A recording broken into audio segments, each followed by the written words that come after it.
Welcome back. This is the Jackson Neill Sports Podcast right here on Friday, June 22nd, 2018. And what a day it is. Right now, in the middle of some of the best parts of the sports calendar we'll get for some time, at least in the next several years or so. We have the World Cup going on right now. The NBA free agency is really starting to heat up. All the rumors are going on. That opens up in about a week and a half or so. Then we got the NBA draft happening last night. Still storylines coming out of the NFL, NHL. Tons and tons of stuff going on right now. And I think that even though the United States is not part of it this year, the 2018 World Cup is shaping up to be one that is really going to kind of go down for some time. Because looking at these standings, looking at these matches, there's been so many unexpected results that you just have to touch on. And I want to go through some of the teams, some of the results that I'm seeing, and kind of point them out and see what is happening in this World Cup that's so unexpected, because there are a couple things that are going on that I just can't seem to believe. And starting off at Group A, the host nation, Russia, has had arguably the strongest start of any team in the Cup, where through the first two games they have 2 wins and a +7 goal differential. They have, scoring 8 goals through 2 games. One question coming into the World Cup was their offense. Did they have the capability to score enough goals? And we're seeing right now that, yes, they do. In 2014, they had a very old team where they relied on a lot of veterans that had done well, but had never really gotten them too far. They were really unable to make much noise in Brazil, not able to get out of the group stage. And this year, now hosting it, a lot more pressure is being put on the team, to perform well when it's under the spotlight, in their own country. They've put a lot of money into their youth programs, a lot of cash into there to try to get that, stimulate some growth on the younger end, and they've relied on these younger players. And aside for in a couple positions where they still have those veterans to kind of lead them, it's a lot of young guys happening for Russia, and so far that's paying off.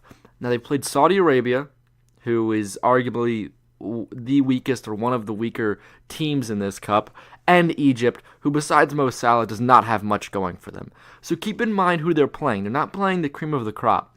We'll see a lot. We'll see what they can really do when they go up against Uruguay coming up, but they're already punched their ticket into the next round, and it's just been an incredible start to the World Cup for Russia in their as the hosts. And then as you go down into Group B, a team that just really has been kind of surprising has been Portugal, where Ronaldo had an incredible hat-trick against Spain to get that first tie, excuse me. But since then, that group has been a little bit tougher than some might imagine. Morocco gave Portugal a really, really good game, and looking back at that game, you started to question, was that really Portugal's game? Because Morocco had chance after chance after chance. Now they're eliminated, so they're not going to do any more damage. But going forward for Portugal, what do they really have enough to make it far? They have Cristiano Ronaldo, but do they have the rest of the team really to back it up? They have a solid keeper, but besides those two, what do they really have? And are they playing well enough to really go far in this tournament?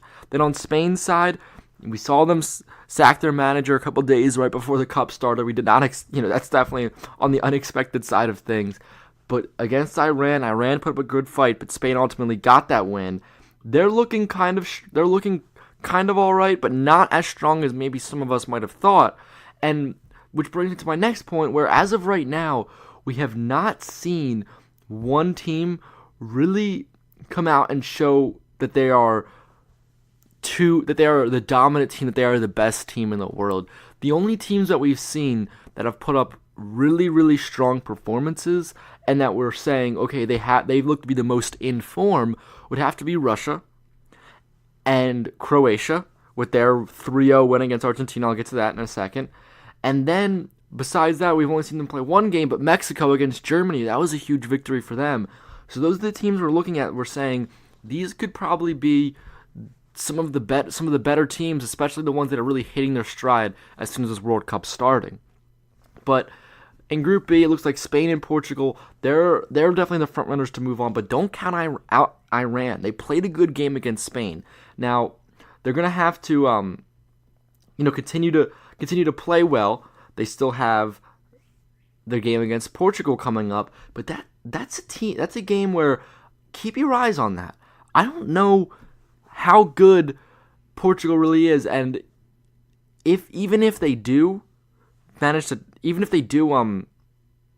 get a tie score late in that game, Iran still has the capability to score. Iran still has the capability to get that last goal in there. We saw that against Spain. They put up a really good fight.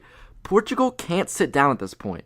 And that goes for Spain as well, because Spain right now still is going to have a tough game against Morocco. I know Morocco's knocked out, but it becomes one of those moral victory type of things where if all of a sudden we're seeing Iran and maybe Portugal tie, Spain would still have the advantage as long as Morocco doesn't get some type of win, some 2-goal or more win over Spain. And Morocco had the offensive capabilities against Portugal, and I think Spain's a better team, but you still can't count that out. Moving on to Group C, throughout this one, France seemed to be the best. Denmark is a solid team, but the group that I think is really the one that has been surprising has been this Group D. The group that I circled as being, this is the toughest one of any. That you can make the case for Group F with Sweden, Mexico, Germany, and South Korea, but looking at Group D, Croatia, Iceland, Argentina, and Nigeria. Now, as I record this podcast, by the time you hear this, there might already be another result, but because Nigeria and Iceland's on right behind me, they're in the 11th minute, still tied up 0-0. That could probably change. But the team coming out of this that's looking incredible has to be Croatia. That midfield, especially with Rakitic and Modric, that's a world-class midfield right there. But adding on to the fact that they got that 2-0 win against Nigeria, which was a really good result for them, that gave me a lot of confidence in that team. But beating Argentina 3-0 just absolutely blew me away.